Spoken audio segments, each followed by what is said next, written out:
বাচ্চাদের মন যে সত্যিই ফুলের মতো পবিত্র হয় তার প্রমাণ আবারও পেলাম। জানো, মনসা পুজোর দিন থেকেই ঋষির ধুম জ্বর ছিল।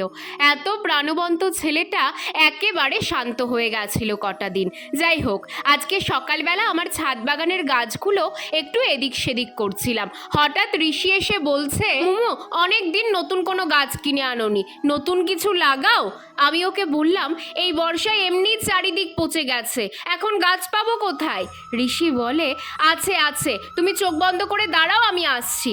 বলেই আমার সামনে এটা নিয়ে এলো। কোথায় পেলি?